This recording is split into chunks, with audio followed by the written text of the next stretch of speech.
السلام علیکم دوستو ارطغرل غازی کی کہانی ایک ایسی داستان ہے جو بہادری، قیادت اور عزم کی مثالوں سے بھری ہوئی ہے۔ یہ کہانی ان لوگوں کے لیے ہے جو حق، انصاف اور آزادی کے علمبردار رہے ہیں۔ آئیے ارطغرل غازی کی زندگی کو کچھ ڈسکس کرتے ہیں۔ اس سے پہلے اگر آپ نے ہمارا چینل سبسکرائب نہیں کیا تو چینل کو سبسکرائب کر لیں اور بیل آئیکن کے بٹن کو دبا دیں۔ دوستو ارطغرل غازی کا تعلق ترکمان قبیلے یعنی کائی قبیلے سے تھا جو اپنی بہادری اور جنگی صلاحیتوں کے لیے جانا جاتا تھا۔ دوستو ارطغرل غازی کا جنم 1191 عیسوی کے آس پاس اناطولیہ یعنی آج کا ترکی میں ہوئی۔ یہ وہ وقت تھا جب ترک قبائل منگولوں کے حملوں کی وجہ سے اپنی بقا کے لیے لڑ رہے تھے۔ ارطغرل غازی نے نوجوانی میں ہی اپنے قبیلے کی قیادت سنبھالی اور دشمنوں کے خلاف کامیابیاں حاصل کیں۔ ارطغرل غازی نے اپنی قیادت میں اپنے قبیلے کو متحد کیا اور اسلامی دنیا کی حفاظت کے لیے منگولوں اور صلیبیوں کے خلاف جنگ کی۔ ان کی سب سے بڑی فتح اس وقت ہوئی جب انہوں نے سلجوقی سلطنت کی مدد کی اور ایک اہم جنگ میں منگولوں کو شکست دی۔ اس کامیابی کے بعد سلجوقی سلطان نے انہیں سوغوت کا علاقہ عطا کیا جو بعد میں عثمانی سلطنت کا دارالحکومت بنا۔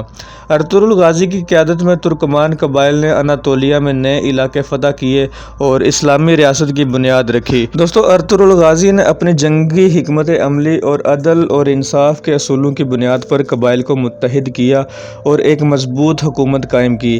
ان کے اصولوں اور قیادت کے انداز نے ترکوں کو نہ صرف منگولوں بلکہ دیگر دشمنوں کے خلاف بھی کامیابیاں دلائیں۔ ارطغرل غازی کا خاندان تاریخ میں ایک اہم مقام رکھتا ہے۔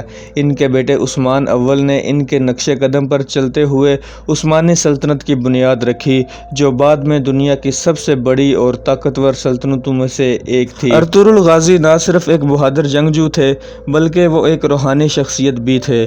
ان کا ایمان مضبوط تھا اور وہ ہر کام اللہ کے نام پر کرتے تھے۔ ان کے روحانی رہنمائی نے نہ صرف ان کے قبیلے کو بلکہ آنے والی نسلوں کو بھی متاثر کیا۔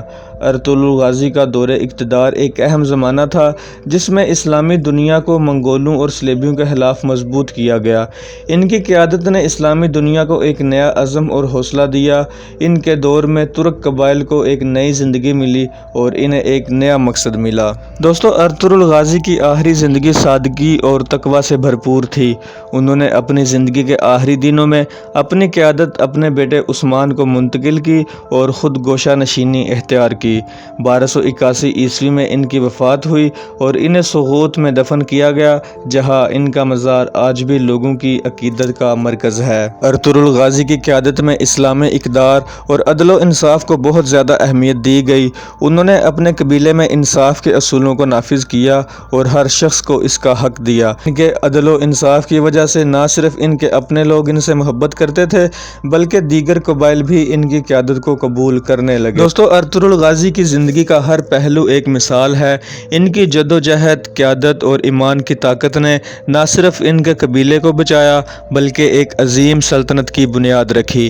ان کی کہانی ہمیں یہ یاد دلاتی ہے کہ جب تک انسان حق اور سچائی کی راہ پر چلتا ہے وہ کامیابی کی طرف گامزن رہتا ہے۔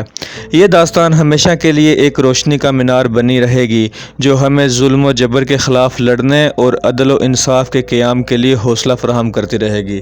ناظرین اگر آپ کو ویڈیو پسند آئی ہو تو ویڈیو کو لائک کریں اور چینل کو سبسکرائب کر کے بیل آئیکن کے بٹن کو دبا دیں اور کمنٹ سیکشن میں اپنی قیمتی رائے کا اظہار ضرور کریں۔